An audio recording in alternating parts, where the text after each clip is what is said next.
Breaking news, my lovely, wonderful people.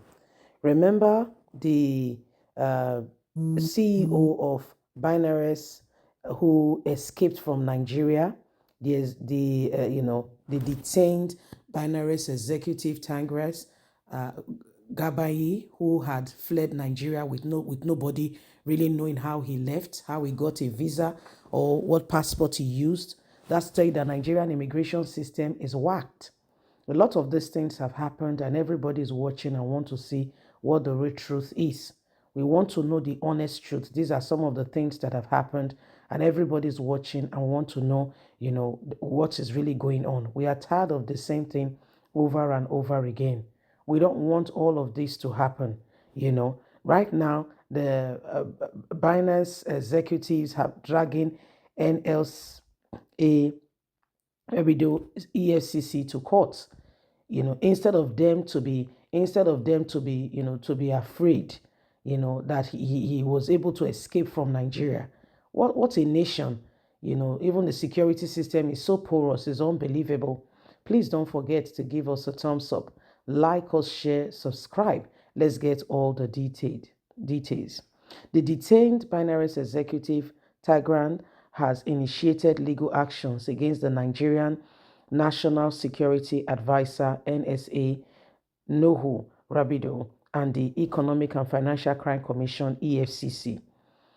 Tigres sued Ribadu and EFCC over alleged violation of his fundamental human right. In his organization and in the motion dated and filed on March the 18th by his lawyer Olujoke from Olukon and Olubode law firm, Binance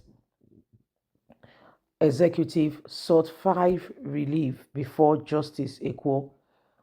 Also, the Binance African regional manager who escaped from unlawful custody on March the 22nd filed a separate right enforcement suit before Justice Ekwo.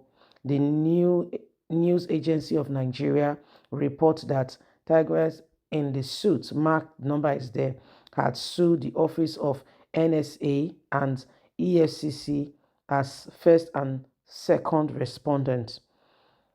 A U.S. citizen, they said Tigres was a U.S. citizen overseeing the financial crime compliance at the crypto exchange platform. In his application, sought a declaration that his detention and seizure of his international traveling passports contradicts Section 35, subsection 1 and subsection 4 of the 1999 Constitution as amended. He said the act amounted to a violation of his fundamental human right to personal liberty and guarantee by the Constitution. He also sought an order directing the respondents to release him from their custody and return his international traveling documents with immediate effect. Tigres equally sought an order of injunction restraining the respondents and agencies from further detaining him in relation to any investigation into or demands from Binance.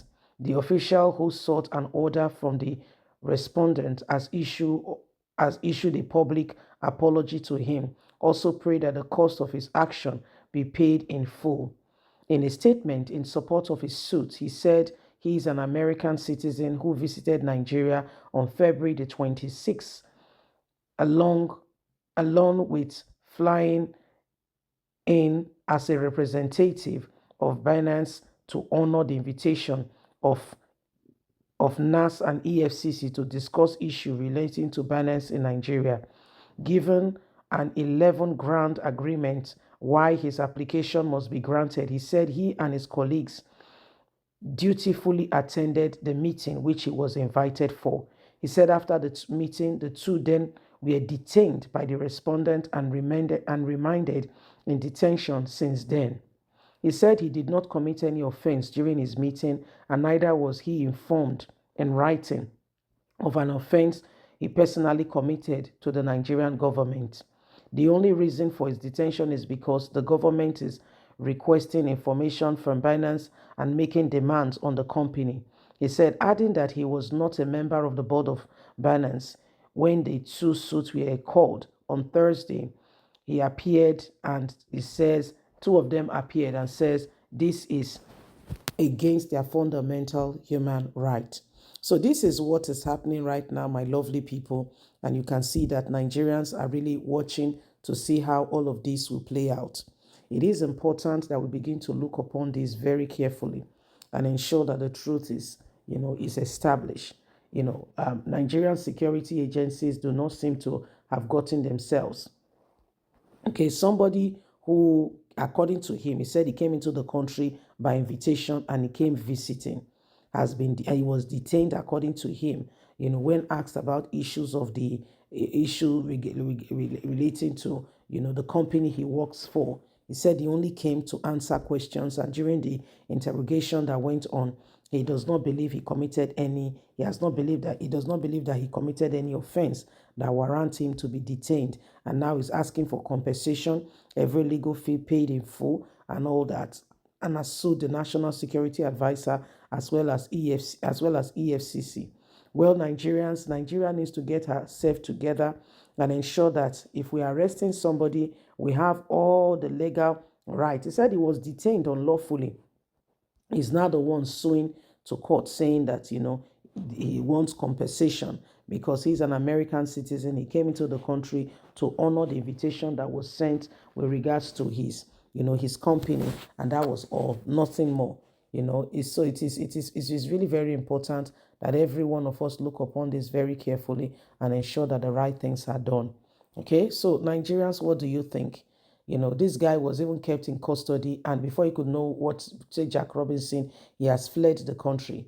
So who aided him? Who supported him? So there's just a lot going on in Nigeria today that we all need to really ask ourselves very serious questions and get answers to. How did we get here? Okay, how did we get here? What's really going on? What can we do differently in order to help this nation become a better place? There's just so much going on, and we cannot afford to be silent or quiet in the face of all that is happening. You see, it is important that we begin to see all of this and understand it, and make sure that Nigeria move forward and we get to the very bottom of what is going on today. Please don't forget to give us a thumbs up, like us, share, subscribe, click on the notification button so you can have all our latest news. Remember, you have a voice. God bless. Have a fantastic and a lovely day. And from us is bye for now. Bye-bye.